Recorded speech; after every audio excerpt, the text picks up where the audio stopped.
Live, el canal de la gente que empoderará a todos los chilenos. Nuestro espíritu es democratizar la democracia, democratizar el conocimiento, economía, política, actualidad, salud y emprendimiento. Más de 10 millones de espectadores al mes. Aprende, comenta y participa. Conéctate al canal más empoderado de Chile. Disponible ahora a través de nuestras redes sociales. PDG Live.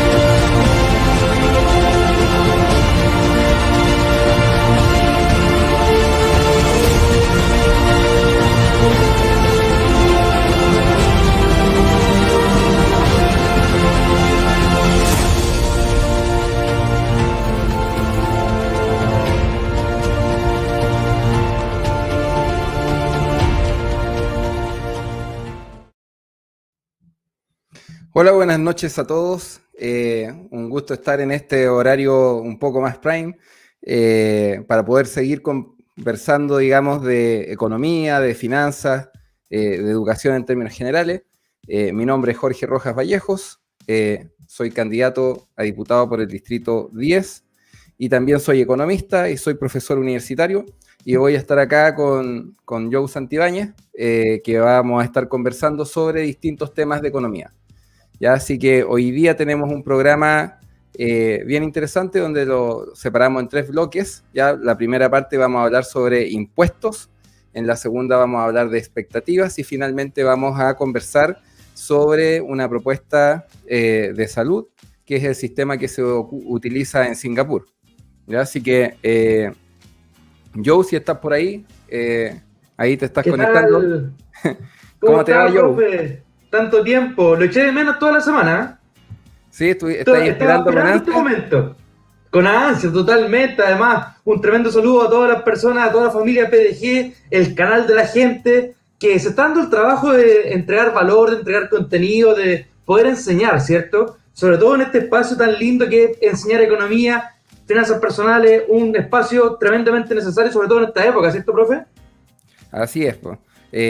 La verdad es que esta es una tremenda iniciativa, es una revolución de las redes sociales, lo que está haciendo, digamos, este equipo del PDG, utilizando al máximo las redes sociales para poder democratizar el conocimiento, llevarlo a las personas que tengan la posibilidad de discutir, de analizar temas que están ahí presentes todos los días.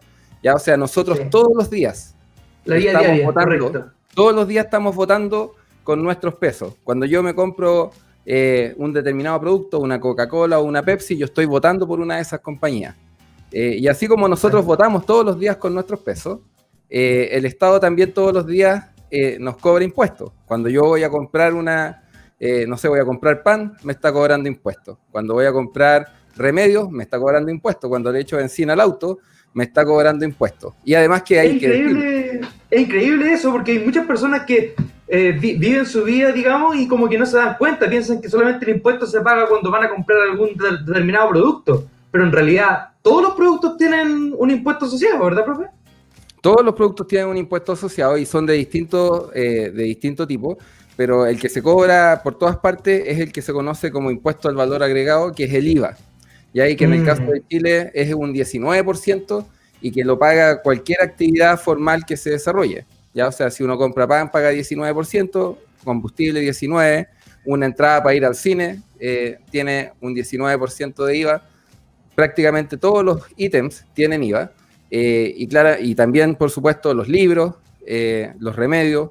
Y eso es una de las cuestiones que nosotros deberíamos cambiar y aspirar a tener un sistema tributario que diferencie estos distintos productos, porque no es lo mismo comprar un antibiótico cuando uno está enfermo que comprarse un televisor.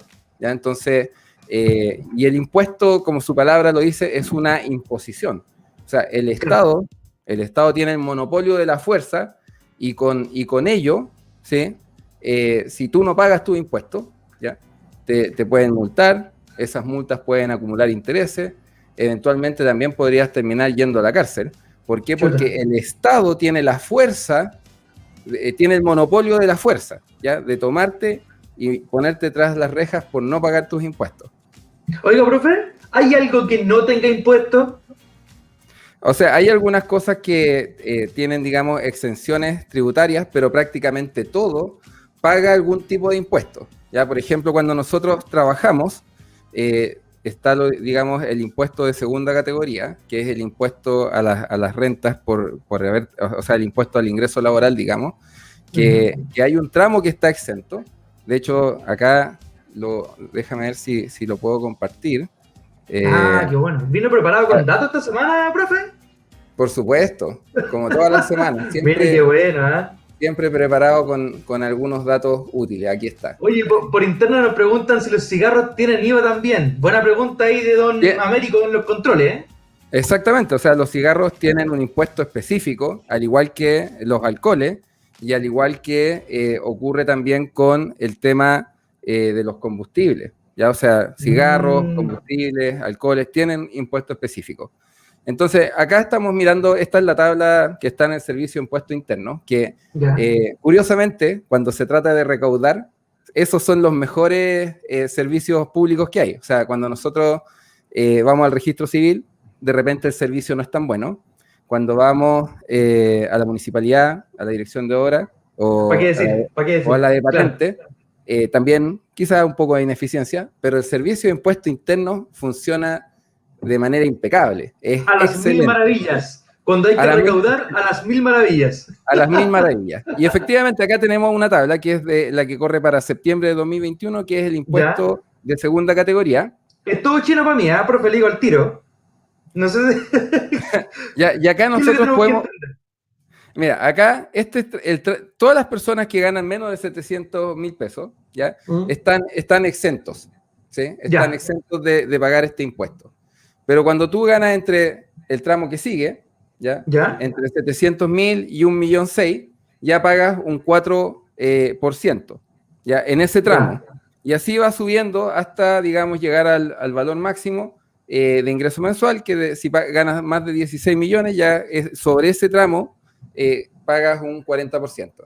Entonces, esto básicamente te muestra que las personas que no pagan este impuesto de segunda categoría por sus ingresos, porque tienen un sueldo menor a 700.000, el Estado recibe parte de estos impuestos mediante el IVA, por ejemplo, o el impuesto a los combustibles. Entonces, en general, todos pagamos impuestos. De hecho, acá tengo una boleta que saqué el otro día, que la quiero mostrar porque es bien interesante mostrar, digamos, Sí, para que las personas también vayan viendo ahí y vayan educándose y vayan viendo también cuánto es el monto del... Ahí está, ¿ve? Explíquele a usted mejor, profe. Pero estas de benzina son las que más duelen, pues, profe. Exactamente, esta es la de benzina, donde básicamente nosotros vemos el monto neto, que son 17.990 pesos. Está el IVA, que es el 19% sobre este monto, ya que nos da 3.400 pesos, y tenemos el impuesto específico, ya el impuesto de los combustibles, que son 8.500 pesos. O sea, básicamente estamos pagando más de 10.000 pesos en una boleta de 30.000, o sea, un tercio es puro impuesto, ¿ya? Y lo más pesado de este impuesto que pagamos, porque aquí estamos pagando dos impuestos, estamos pagando el IVA y el impuesto específico. Lo más pesado es el impuesto específico, que representa algo así como, a ver, te digo al tiro, déjame calcularlo.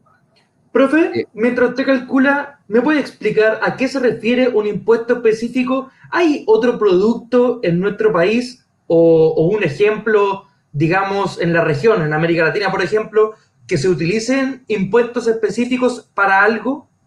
O sea, en general existen los impuestos específicos, no necesariamente son negativos siempre. En algunos casos ayudan a disminuir la contaminación, o por ejemplo el impuesto específico a los alcoholes puede disminuir, digamos, la propensión a alguna enfermedad, lo mismo con el tabaco. Perfecto. Ya, entonces tienen una razón de ser en algunos casos, aunque en general yo creo que lo mejor es la educación y que las personas tengan su dinero en vez de tener que estar pagando esta alta cantidad de impuestos. Entonces, este impuesto representa el orden del 28% del impuesto de lo que nosotros pagamos en total por el combustible. Entonces, la verdad es que es un impuesto altísimo. Y algunos dicen, oye, pero es que el cambio climático, entonces, por eso es que tenemos este impuesto. Pero la verdad es que el combustible, la benzina, es lo que se conoce como un bien inelástico. Los bienes inelásticos son aquellos que son poco sensibles a variaciones en el precio, ¿sí? Entonces, ¿qué pasa? Es como más bien estable, digamos. Es un consumo más o menos estable. Si nosotros bajamos mucho el precio, eso no, como es poco sensible a variaciones en el precio, eso no significa que nosotros vamos a dispararnos a consumir combustible como locos, porque en general nuestra demanda por combustible es más o menos estable. Entonces, ¿qué es lo que sucedería en este tipo de mercado, donde el bien que se consume es poco sensible al precio?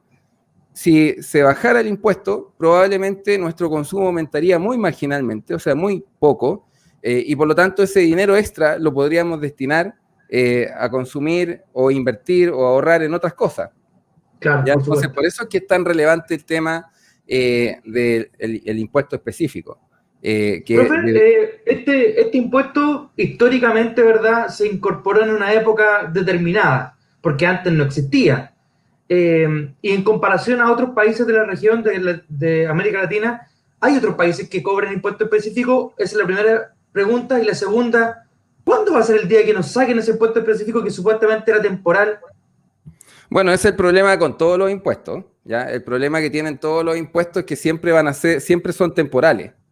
¿Ya? El problema es que después quedan ahí por décadas y es muy difícil incluso bajarlo. O sea, hay impuestos que se imponen, o sea, que se colocan por primera vez y que después nunca más desaparecen, y hay otros que supuestamente se iban a aumentar transitoriamente, a un 1%, un 2%, y después iban a bajarse, y no se bajan. ¿Y por qué? Porque cuando el Estado aumenta los impuestos, eso es dinero adicional que recibe, ¿sí? Entonces recibe este dinero adicional, y por lo tanto, cuando lo empieza a gastar, al siguiente año, si removiera el impuesto, significa que va a tener menos plata. ¿Y qué cosa es lo que va a dejar de gastar el Estado? O sea, va a cortar ¿qué programa social? Siempre cortar gasto es muy difícil. Entonces, como es muy difícil cortar el gasto, lo que sucede es que esencialmente se mantienen, digamos, los impuestos para poder mantener el nivel de gasto. Y lo que pasa, digamos, ahora en la actualidad, que se quieren imponer nuevos impuestos para seguir aumentando el gasto. Entonces, ahí es donde está, digamos, este problema con el Estado, que se acostumbra a recibir esta plata adicional y posteriormente lo que hace es que ya no baja más los impuestos. ¿Ya? Y en el caso eso ha sido así, digamos, desde hace mucho tiempo. Lo que debería hacer el Estado, entonces, profe, es, por ejemplo, planificar el quitar el impuesto. Por ejemplo, si quisieran eliminar el impuesto específico a los combustibles, en un caso estamos soñando, también hay que soñar, hay que tener un poco de esperanza, ¿cierto? Lo vamos a conversar un poquito más adelante. Pero si Chile quisiera sacar el impuesto específico a los combustibles, lo quisiera quitar, tendría que hacer una planificación anual de todo el gasto fiscal sin ese impuesto, sin ese dinero. Eso es lo que deberían hacer, ¿o no? Exactamente. O sea, si uno va a eliminar un impuesto, tiene que ver, digamos, cuál es la parte del gasto que va a dejar de hacer, de manera de que no haya un efecto muy importante. Y en general lo que se puede hacer es que seamos más eficientes con el gasto. ¿Ya? O sea, yo he repetido hasta el cansancio de que el Estado chileno puede y tiene un espacio para mejorar la eficiencia en el gasto. Y eso es sumamente necesario porque así ese dinero está en el bolsillo de sus legítimos dueños, que son las personas que trabajan. ¿Ya? Entonces, nosotros tenemos que hacer un esfuerzo por mejorar la eficiencia en el gasto. No puede ser que existan incentivos para que la plata se gaste como sea, pero que se gaste de manera de alcanzar un bono. Por ejemplo, los distintos ministerios del Estado tienen esta cosa de que si se llega a la meta, se recibe un bono. Entonces, tienen que gastar la cantidad de plata para poder recibir una bonificación. Y además, si no logran llegar a la meta de gastar todo el dinero que tenían que gastar, lo que termina sucediendo es que les reducen el presupuesto. Entonces está todo el incentivo para gastar esa plata, da lo mismo un poco cómo, en el sentido de que no se busca la maximización, ya no se busca que sea eficiente, que sea óptimo. Lo que se busca es cumplir con los plazos para recibir los bonos y que no se reduzca el presupuesto. Entonces, ese esquema, ese diseño de incentivos es súper malo porque terminas generando de que las personas que trabajan en estos ministerios se preocupen de llegar a la meta, da lo mismo de si el gasto está siendo eficiente o no. La cosa es llegar a la meta. Entonces, por eso es que debemos pensar, digamos, en que se debiese premiar. Primero, se tendría que tener un listado de objetivos a conseguir, más allá de la plata que se tiene, y si ese listado de objetivos se consigue dentro de una determinada ventana temporal, y se consigue con un menor presupuesto que el que fue asignado, en vez de castigar, digamos, a esos funcionarios, premiarlos.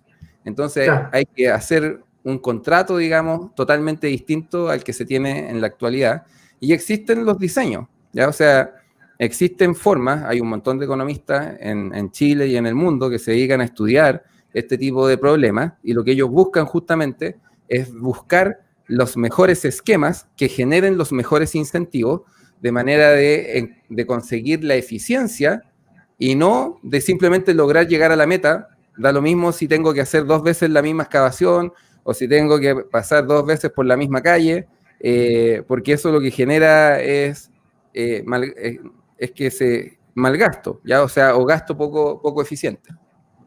Profe, el gobierno de Chile, o el gobierno, tiene diferentes entradas de plata, entradas de dinero. Yo sé que, me imagino, o sea, no sé, no lo he estudiado nunca, por eso le pregunto, pero en términos de porcentaje, ¿cuánto es lo que ingresa al gobierno por concepto de impuestos y qué otro tipo de ingresos tiene el gobierno? Por ejemplo, me imagino que tienen bienes raíces o bienes nacionales que también ellos los arriendan y generan dinero. Oye, no sé. Ya parecís periodista profesional porque me decís que me vaya a hacer una pregunta y me tiráis como 5. ¿Ah? Perdón, entonces, porque estoy apasionado. Estaba esperando. Sí, no, mira, de partida, o sea, hay que, primero, el impuesto más importante de todos, y por eso es que siempre es el más difícil de bajar y que todos los políticos se ponen un poco nerviosos cuando se habla de esto, es el IVA. El IVA recauda el 50%, sí, el 50% del ingreso del Estado proviene del IVA, ¿ya? O sea, proviene de todos los chilenos, ya de la persona que compra un kilo de pan en Macul, el que se compra un computador en Providencia, ellos financian, digamos, la recaudación que recibe el Estado del orden del 50%. Solo con el IVA. Ya. ¿Sí? Solo con el IVA. La minería es menos, ¿ya? ¿Y por qué? Porque son los mineros. No vamos a nombrar a North, ¿sí? Que la revolución de 1891, digamos, cuando el gobierno de Balmaceda termina totalmente derrotado por el ejército de North, ¿sí? Entonces, tienen mucho poder, mucha influencia, y también son muy importantes, ¿sí? Son muy importantes para la economía de Chile. ¿Ya? Entonces, cuando uno habla de subirle el impuesto a la minería, hay que también entender de que la minería genera muchos ingresos para Chile, es nuestra principal actividad productiva, trae inversión extranjera, entonces uno tiene que ser muy sensato a la hora de pensar en los impuestos. Pero el IVA ese casi nunca, ni se discute, o sea, cuando se discute es para subirlo.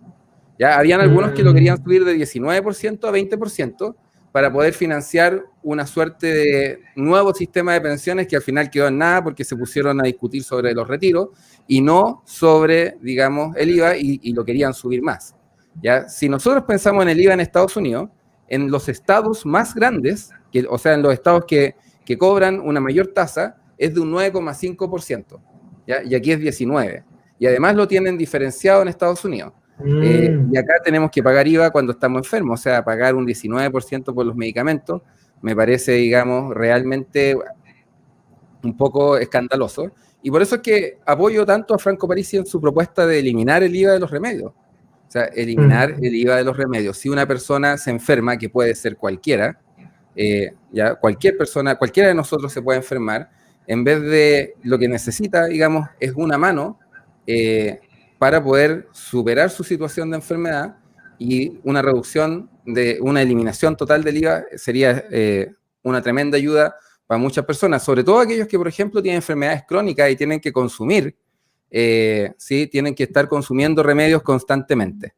Entonces, el IVA representa la mitad de los ingresos del Estado. El Estado gasta más de 70.000 millones de dólares, ¿ya? O sea, es una cantidad de plata que es difícil de imaginar, ¿sí? 70.000 millones de dólares, eso es lo que gasta anualmente el gobierno de Chile. En un año. Y el ingreso total de Chile, ¿sí? El ingreso total de Chile es de 250.000 millones de dólares. O sea, el Estado es prácticamente un poquito menos de, está por un poquito menos de un tercio, ¿sí? Como 27% más o menos de la economía es puro Estado, ¿ya? O sea, es un Estado más o menos grande, ¿sí? Entonces, exactamente. Entonces, es mucha plata, ¿sí? Estamos hablando de mucho dinero. Y el otro día lo conversábamos en este mismo programa, de que hay un estudio que muestra que las municipalidades, y esto lo quiero explicar con harto detalle, las municipalidades podrían utilizar un 50-60% menos de recursos para brindar los mismos bienes o servicios. O dicho de otra manera, ¿ya? Con los mismos recursos que reciben hoy las municipalidades, si fueran eficientes, podrían brindar el doble de bienes y servicios. O sea, imagínate tú si implementáramos un sistema que fuera mucho más eficiente, diseñáramos mecanismos que sean mucho más eficientes, las municipalidades podrían hacer el doble de lo que hacen hoy. Y las municipalidades son, por lejos, una de las organizaciones más importantes de Chile, porque son las que están ahí con la gente. Las más cercanas a las personas. Los concejales están ahí en el territorio. Entonces, son uno de los organismos del Estado más importantes, y hay que, digamos, hacer ese trabajo. Hay que ver cómo se gasta la plata, cómo se pueden mejorar los procesos, y esa es una pega de fiscalización que debe ser hecha por los diputados, por los senadores, por la ciudadanía, la sociedad civil organizada. Entonces, y por eso es que es tan importante los impuestos, que es una cuestión muy básica, es el dinero de todos nosotros, ¿sí? Yo me acuerdo cuando me fui de intercambio a Alabama, cuando era cabro, era la primera vez que salía de Chile. Ya todavía es cabro, profe, todavía es cabro. No, pero ahí tenía la mitad de la edad que tengo ahora. Entonces, era más cabro entonces, era más cabro. Cuando era más cabro, ya muchas gracias, John. Estas canas me las mandé a dormir esta tarde. Me perdí en el aeropuerto de Alabama, ¿sí? Me decían B-20 y no sabía, lo decían tan rápido que no tenía idea qué puerta era. Bueno, la cosa es que llego a Alabama y me hice amigo de unos estadounidenses, ya unos gringos que eran republicanos, de hecho. Yo en esa época era un poquito más de izquierda, entonces era como, estos republicanos, no sé qué. Ahí aprendí que la ideología política da un poco lo mismo si uno tiene respeto por el otro y la amistad está por encima de diferencias ideológicas, que al final del día uno tiene que preguntarse realmente cómo influye esto en mi vida. O sea, pero bueno, la cosa es que ellos me llevan al colegio de sus niños, ¿ya? Y yo digo, era un colegio increíble, o sea, con computadores, una cancha de básquetbol, unas salas de clase con aire acondicionado, porque en el verano, limpio, soplado, en el verano hace un calor que te lo encargo, todo limpio, impecable. Y yo le pregunto, oye, ¿cuánto sale este tremendo colegio? Y me dicen, no, nada. ¿Cómo nada? No, es que es un colegio público. Y yo le digo, pero ¿cómo un colegio público? O sea, pero ¿cómo tan bueno? O sea, pensaba acá los colegios públicos de Chile, que habían algunos de buena calidad como el Nacional. Ni baño tienen, profe, dígalo, ni baño tienen. Entonces, y la respuesta es, oye, pero si pago impuestos. ¿Ah? ¿Y por qué? Porque en Estados Unidos la cultura de que tú pagas impuestos está muy internalizada, ¿sí? Está muy internalizada por todos. En cambio acá, por ejemplo, muchas veces pasa que una persona va al registro civil y poco menos que tiene que arrodillarse, o sea, literalmente hay imágenes de una persona que le ocurrió eso, que se tuvo que arrodillar ante la persona que trabajaba en el registro civil para que lo atendiera, y es como, oye, pero si esa persona es funcionario público, es decir, se le paga su plata con los impuestos que todos pagamos, deberían tener claramente una actitud de frente. Algo que en Estados Unidos está muy internalizado. ¿Por qué? Porque cuando tú vas al supermercado, tú veías el precio ahí en los pasillos, y es el precio sin impuestos, es el precio antes de impuestos. Entonces tú vas y ves una bebida que, no sé, ves un producto que vale $10, después tú llegas a la caja y te cobran 11. Entonces, ¿qué pasa? Que tú ahí te das cuenta todo lo que tú estás pagando en el caja, ¿ya? Y lo tienes es mucho más nítido. Eso genera una tremenda conciencia en las personas, o sea, la gente es consciente del valor de impuestos que está pagando por cada producto. Exactamente. Tú sabes, tú tienes mucho más nitidez de los impuestos que tú estás pagando, porque acá, claro, ahora tú lo puedes revisar en la boleta, pero la gente no anda mirando las boletas cada rato, o sea, en general recibe la boleta, la tira en la bolsa y se va. Cuando uno va a comprar pan, por ejemplo, en un almacén de barrio, le entregan una boleta amarillita, que no, esa boleta no indica impuestos, es un valor total. Entonces, también las personas, al comprar pan, les cuesta saber, incluso leyendo esa boleta pequeñita, amarilla, que realmente pagó impuestos. Exacto, y si el kilo de pan está a 1.700 pesos, tú estás pagando más de 300 pesos en impuestos. Y, por ejemplo, yo soy de la idea de que algunos productos que son de primera necesidad, como los remedios, pero también el pan, ¿sí? El pan es un alimento que las familias más vulnerables lo comen harto, ¿ya? Sí, entonces, productos de ese tipo no deberían debería eliminarse el IVA. ¿Sí? Ahora, hay algunos que nos copian, ¿sí? Siempre están mirando, digamos, la página del PDG, están mirando este programa. Las propuestas. Y copian las propuestas y las copian mal. Ya, porque algunos dicen, oye, vamos a bajar el IVA de 19 a 17%. Y es como, ya, ¿y cómo vaya a verificar, digamos, de que esa rebaja en el impuesto se transfiere al bolsillo de las personas? Es muy difícil. Es muy difícil porque lo único que yo tendría que decir es como, no, es que me subieron los costos, así que el precio sigue siendo el mismo. Y cómo el Estado, que apenas, digamos, logra maniobrar, va a ser capaz de conocer la estructura de costos de mi empresa, donde mi empresa es una empresa que no está listada en bolsa, no es una sociedad anónima, así que no tengo que estar publicando los balances generales ni nada.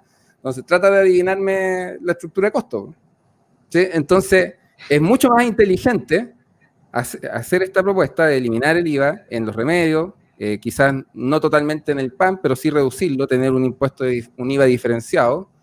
Y una cosa que me gusta mucho a mí, y que es del gusto de todos los economistas, yo creo de la mayoría de los economistas, que es el impuesto negativo al ingreso. ¿Tú sabes lo que es el impuesto negativo, no? Impuesto negativo al ingreso. Primera vez que escucho ese concepto, profesor mío. Por favor. El impuesto negativo al ingreso es una de las mejores ideas, y aquí yo creo que hasta la izquierda se va a parar de pie y va a aplaudir, y la derecha va a mirar así, va a tratar de entender qué cosa es y también va a aplaudir. O sea, todos deberían aplaudir esta idea. Y que fue propuesta por primera vez por Milton Friedman en su libro Libertad y Capitalismo. ¿No era tan malo Friedman, profe? ¿No era tan malo como lo pinta? Con esta idea yo creo que era bastante bueno, de hecho. ¿Sí? Se salvó, se redimió. No, se ganó su ticket al paraíso de una. Lo propuso Milton Friedman y también lo propuso James Tobin. Tobin es básicamente alguien que nos ayuda mucho en la macro y en las finanzas, que él descubrió una fórmula que permitía estimar el precio de una compañía. ¿Ya? Entonces, si uno ve el precio de mercado y hace la estimación, dice, está barata, entonces voy y compro, y cuando sube, vendo y gano. Si está cara, digo, chuta, está sobrevalorada, mejor vendo ahora porque probablemente en el futuro va a caer de precio. Ya eso es como una pequeña referencia a Tobin, que también fue un premio Nobel, pero como fuera, era más piola, no era como Milton Friedman, que se andaba paseando por el mundo. No era tan farandulero. No era tan farandulero. Es menos conocido. ¿ya? Ya. Ahora, Friedman, ojo que cuando vino a Chile y se juntó con Pinochet, no es que estaba feliz en la reunión, ¿ya? Porque Friedman era un liberal.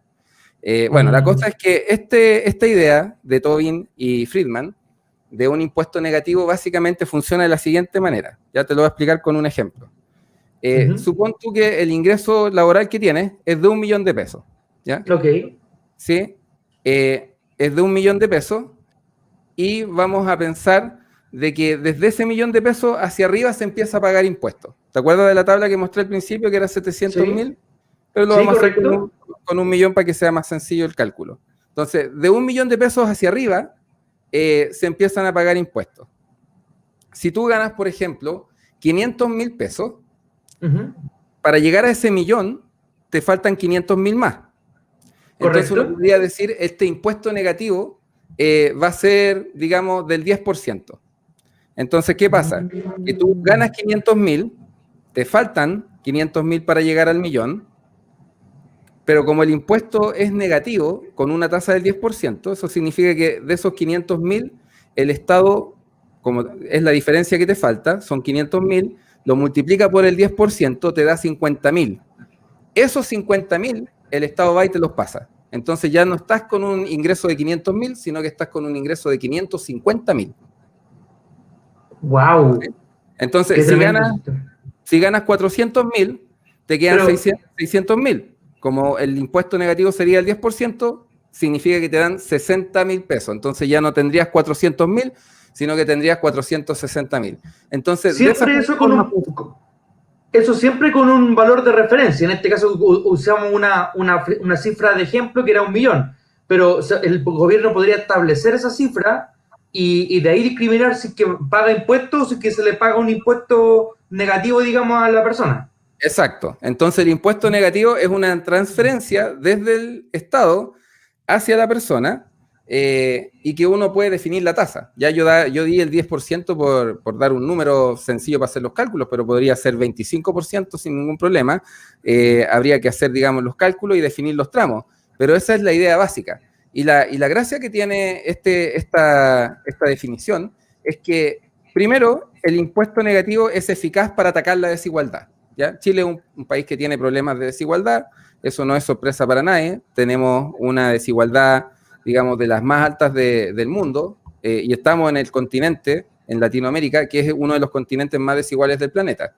Algunos dirán, oye, pero la pobreza es realmente el problema. Sí, la pobreza es un problema, por supuesto, pero el nivel de desigualdad también es un problema. ¿Por qué? Porque si no hacemos nada, tenemos 18 de octubre, ¿ya? Tenemos estallidos sociales, tenemos conflictos, y por lo tanto no podemos hacernos los lesos con el tema de la desigualdad. Y esta idea del impuesto negativo al ingreso es muy eficaz para atacar la desigualdad, promueve la inserción laboral y su formalización. ¿Por qué? Porque cuando son estas cosas como rentas universales, que las reciben todos, es como, pero si trabajo o no trabajo, recibo la plata igual. En cambio, claro, si yo trabajo, recibo el dinero de mi trabajo y además recibo esta transferencia desde el Estado hacia mi bolsillo. Entonces tengo incentivos para trabajar, genera un incentivo, promueve la inserción laboral y que sea formal. Disminuye la pobreza y además reduce el estigma de esto de estar recibiendo bonos, porque, o sea, si una persona trabaja ¿ya? Y tiene un vecino que lo ve recibiendo puros bonos, uno dice, este vecino recibe puros bonos, yo trabajo, y a lo mejor el otro se siente un poco avergonzado de recibir bonos, entonces reduce ese estigma. O sea, es una idea positiva por donde uno la mire. ¿Ya? Profe, ¿esto se ha implementado en algún país del mundo? Esto se ha implementado, o sea, en Estados Unidos. ¿Sí? En Estados Unidos existe, en Estados Unidos están pensando en cómo ir haciendo mejoras de esta idea. O sea, es una idea que se ha implementado en varias partes. Estados Unidos es uno de los primeros y que es una idea que propuso Milton Friedman. Y eso es algo que es destacable, ¿sí? Porque siempre se le acusa del neoliberalismo y bla, bla, bla, pero es una idea destacable que funciona, que tiene una serie de beneficios, ¿sí?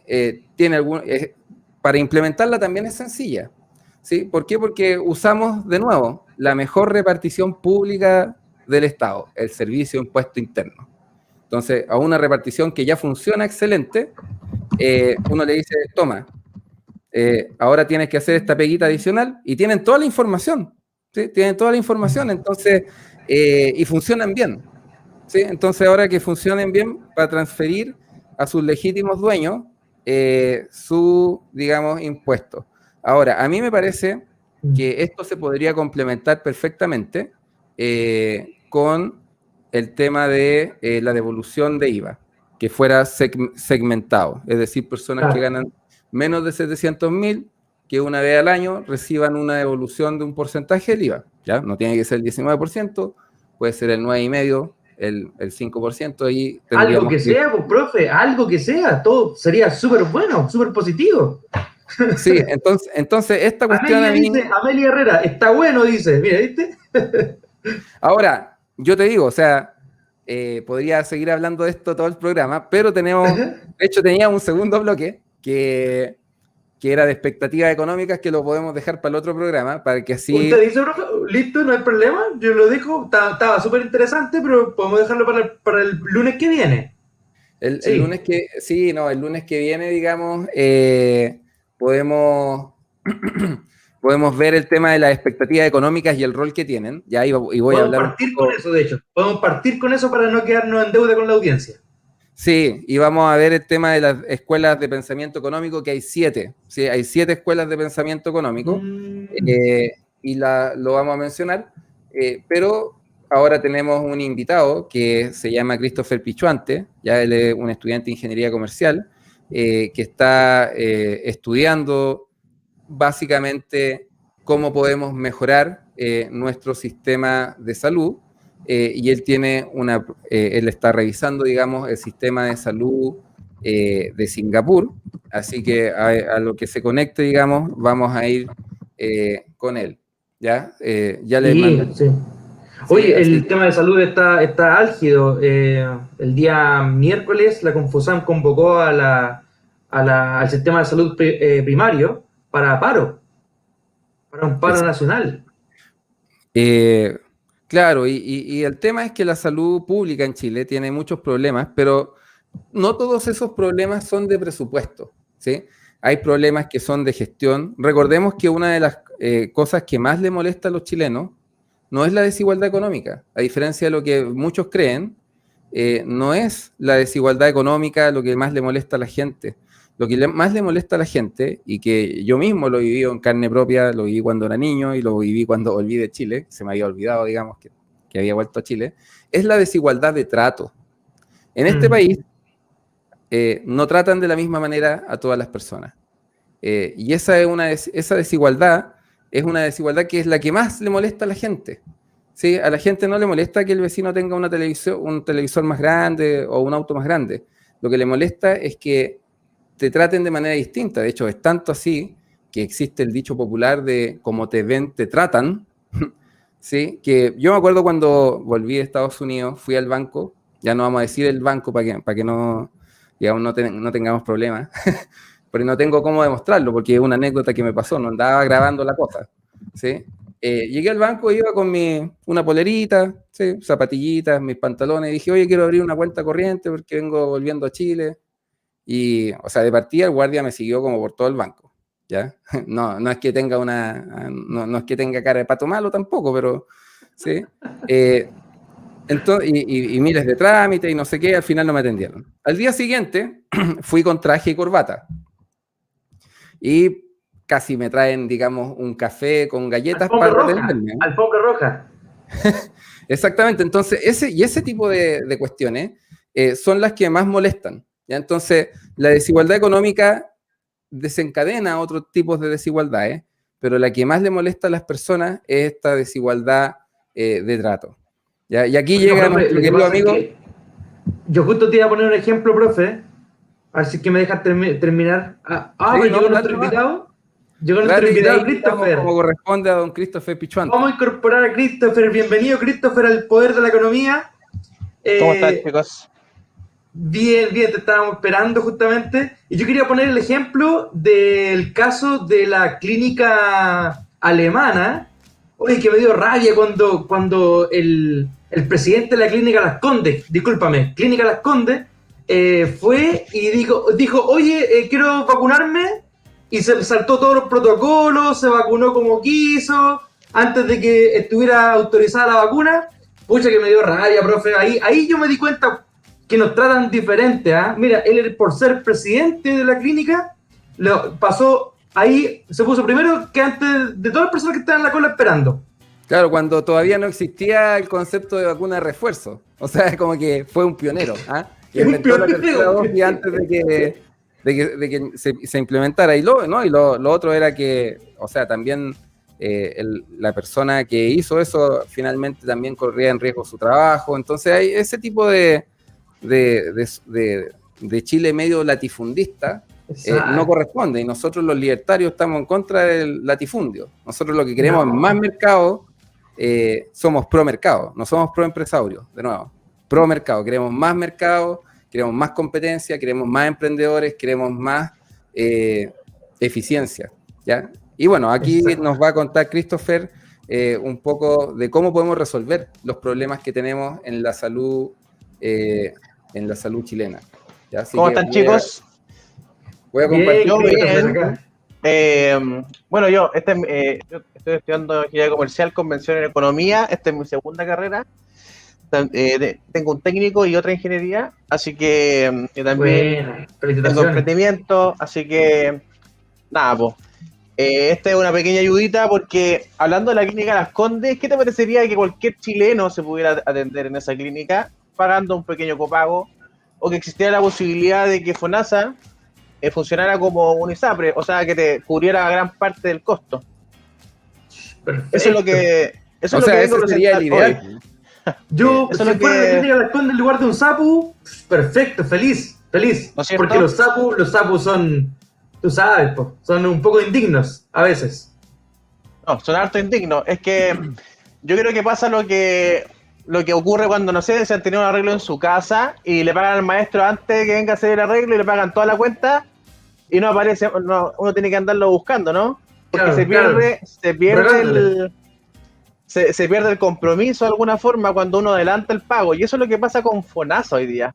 Uno adelanta el pago porque está todo, prácticamente tiene el trabajo asegurado, las lucas aseguradas, se pagan bonos 100%, y eso es lo que pasa, pierden el incentivo por tratar bien al cliente, que para ellos no es un cliente, para ellos, no sé si han ido, yo he ido hartas veces cuando pequeño, acompañaba a mi mamá y acompañaba a hartos familiares, y de alguna forma sienten como que te están haciendo un favor casi, ¿o no? No sé si te ha pasado, sí. Hay algún sapu, alguno al Yodo Alpino, al Barro Loco. No, hay que estar golpeándole la ventanilla, oye, suelta el WhatsApp, por favor, y estoy aquí, me duele la cabeza, me duele tal cosa, por favor, me duele, atiéndeme. No, una cosa que es súper importante que menciona Chris, es que lo que nosotros queremos es nivelar hacia arriba. O sea, lo que nosotros queremos es que las personas, porque la persona cuando está enferma no anda diciendo, me quiero atender en una institución pública y del Estado porque esa es mi preferencia ideológica. La persona quiere atenderse en un buen lugar, ¿sí? La persona quiere atenderse en un lugar de calidad, y lo que nosotros buscamos es que las personas puedan acceder a una educación, o sea, a una atención de salud de calidad. Entonces, y digna, no buscamos, que te traten con dignidad, por último, con cariño, con amor, que te traten. Lo que nosotros buscamos no es transformar a la clínica Las Condes en el hospital público de baja calidad. Lo que nosotros queremos es transformar el hospital público de baja calidad en, digamos, en una clínica privada, para no hacerle tanta propaganda a la clínica gratuitamente. Lo que nosotros queremos es justamente subir el estándar de calidad, porque a veces lo que sucede con las políticas públicas que proponen algunos grupos es que en lugar de nivelar hacia arriba, nivelan hacia abajo. Entonces, si antes algunos pocos chilenos podían atenderse en buenos lugares, lo que termina pasando es que después ya nadie puede atenderse en buenos lugares porque los mataron, ¿sí? Entonces, tenemos que nivelar hacia arriba. Y en ese sentido... sí, como te comentaba, el tema de los incentivos es primordial en cualquier sistema, y es lo mismo. Voy a poner otro ejemplo: cuando tú te casáis, ya no soy tan amoroso, no te preocupáis tanto porque ya hay un contrato de por medio, no es como... Terreno complicado, terreno complicado. Christopher, sal de ahí. No sé, no vengáis a hablar, Salve, digamos, me salve, ya. Otro ejemplo, por favor. Bueno, la propuesta de hoy día es, yo no vengo a presentar el sistema de salud número 5, número 10, vengo a presentar el número 1 del mundo. Es el sistema número 1 en calidad y el menor costo del mundo. En calidad es tan bueno que es eficiente que con el 15%, el 25% del presupuesto, con referencia a Estados Unidos, entrega la misma calidad en cuanto a si uno mide por neteado por persona. Y ahí, por ejemplo, estamos viendo la presentación. El sistema actual de salud de Chile divide, obviamente, el monopolio de las personas pobres la tiene el Estado, ¿ya? Tanto en educación como en salud, el monopolio de la gente pobre la tiene el Estado. O sea, el Estado decide dónde se puede atender. Y te entrega letras por tu ingreso, ¿no es cierto? Entonces, si ganáis más de 200 lucas y menos de 400, soy B. Si ganáis entre 200 y 400, eres C y paga un copago, paga igual, un 10%, y si ganas más de 400 lucas, paga un 20%. Y obligándote a atender en hospitales públicos, SAPU, ¿no es cierto? Y no sé si usted, bueno, ya ganando plata, yendo con ISAPRE a un SAPU, te cobran el precio completo, no te hagan Es verdad. Descuento. Es verdad, sí, tal cual. Yo tomé Exacto, o sea, de hecho el sistema está hecho para que las personas de mayores ingresos no estén en FONASA y se vayan a la ISAPRE, porque si te quedas en FONASA no te conviene, ¿sí? No te conviene a nivel individual. Y claro, cuando uno está sano, de hecho yo cuando volví a Chile estuve en FONASA como 2 años, porque cuando uno está sano, uno dice yo soy solidario porque estoy ayudando a financiar el sistema y todo, pero después cuando te enfermáis y te das cuenta que tenéis que pagar un montón de plata, uno Igual. Dice, chuta, me conviene mucho más estar en una ISAPRE que estar en el sistema público de salud. Entonces, es importante, digamos, que las personas que están recién entrando al mercado laboral se informen bien de esto, porque en general uno no sabe mucho. Sí, y ahí, por ejemplo, yo me metí a una clínica, puse, no sé, pediatría general, que yo llevo harto a mi hijo una vez al mes para que vean cómo están. Y, por ejemplo, en ISAPRE, dependiendo de tu plan, 50, 60, 80% de descuento, entre un 7% de tu cotización hasta un 15%, ese es un pequeño tip. Si tu plan pasa el 15% de tu sueldo, no te conviene estar en FONASA. Versus FONASA, que de alguna forma, si tú estás en los tramos que ganan más dinero, te cobra 15.000 pesos, y ahí hay distintos porcentajes con tu 7%, y que no te entrega excedente, como si ISAPRE. O sea, si ISAPRE hay un pequeño excedente, tú lo puedes de alguna forma gastar en remedio, otras cosas en la farmacia. Exacto, exactamente. Pasemos a la siguiente. Ya. Voy a pasar acá. Yo hice un pequeño cálculo, de alguna forma, para ver, por ejemplo, si una persona en promedio que gana 450.000 pesos imponible, aporta 31.000 pesos, 31.500 al mes, por 12 son 378.000 pesos al año que aporta la persona al sistema, que si uno ve como generalmente cómo está compuesto FONASA, un 30% de aporte de las personas y un 70% de aporte del Estado. Y el aporte del Estado yo lo fijé en 814 pesos viendo el presupuesto del año pasado, ¿ya? Esto da un total anual por persona de 1.192.000 pesos, y esto tomando una persona, la media es 400.000 pesos, 450.000 pesos, así que sí. Una persona, si uno toma una persona al azar, lo más probable es que gane eso. Y entraría el tramo C, o sea que aparte de todo lo otro que paga, tendría que pagar el 10% de su atención, ¿ok? Aquí yo puse una imagen de una mujer que va a trabajar muy contenta y el marido se queda en la casa.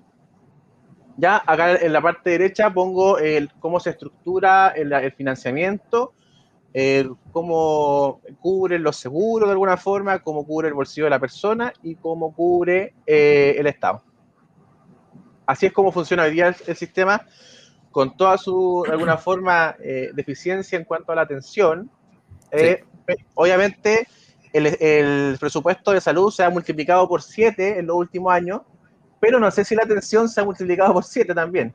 Exacto, Ahí, mira, una persona comentaba que la salud debe ser pública, pero lo que nosotros debemos entender es que la salud debe ser de calidad, ¿sí? Porque cuando las cosas son públicas puede que haya cobertura, ¿sí? Claro. Pero por ejemplo, pensemos en algunas instituciones que funcionan súper bien y que son privadas 100%, son corporaciones de derecho privado.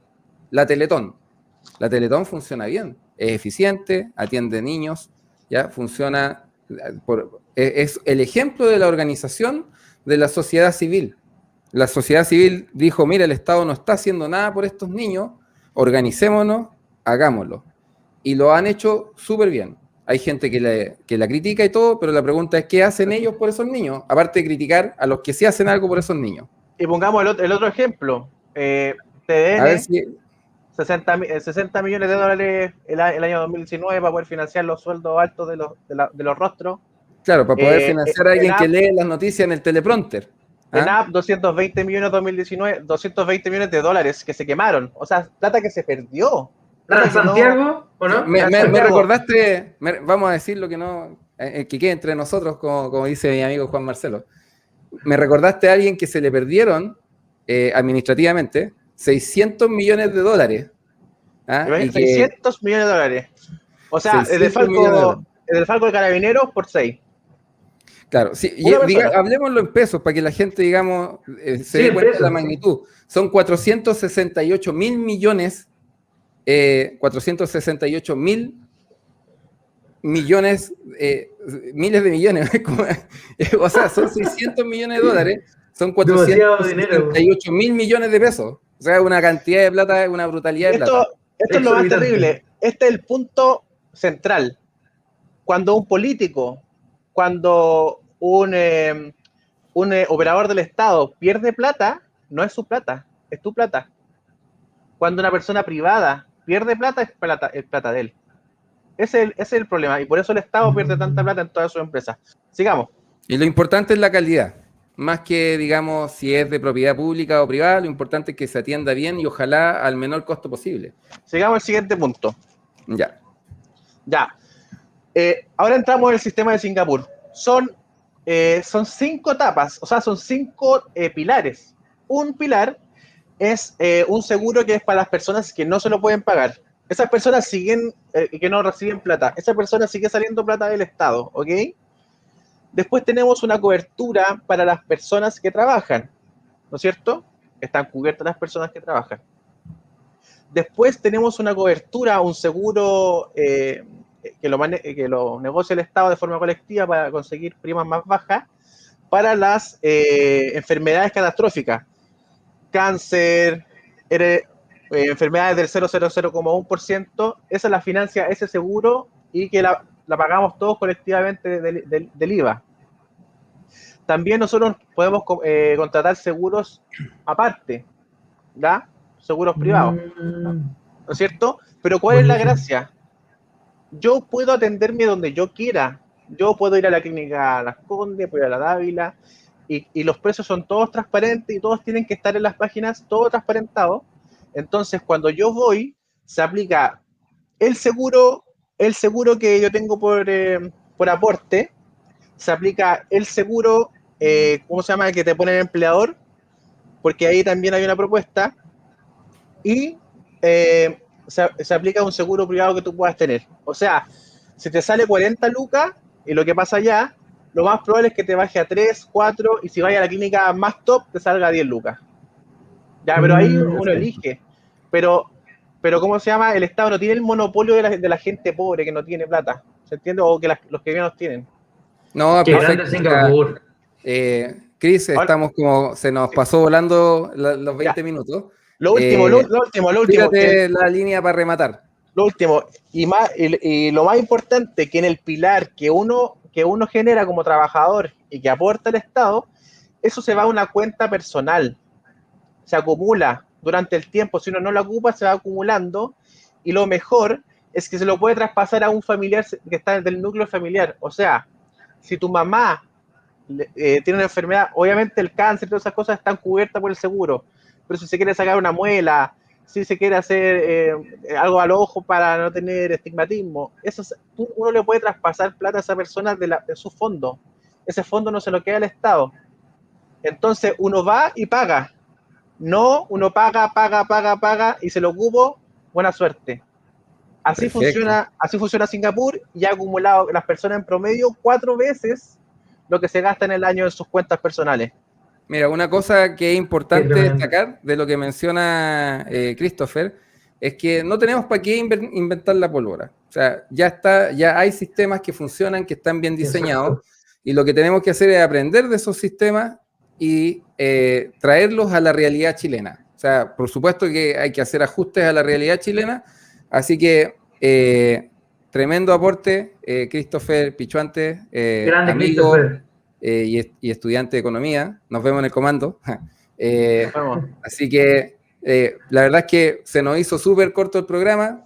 Nos vemos la próxima semana y vamos a seguir hablando de temas económicos. La próxima semana una cosa que me interesa discutir mucho es sobre el rol de las expectativas en la economía. Vamos a hablar también de las escuelas de pensamiento económico y, si tenemos tiempo, de lo que se discuta mañana. Mañana es la reunión de política monetaria en el Banco Central. Probablemente van a subir la tasa de interés al 1%. Me la estoy jugando, estoy tirando acá.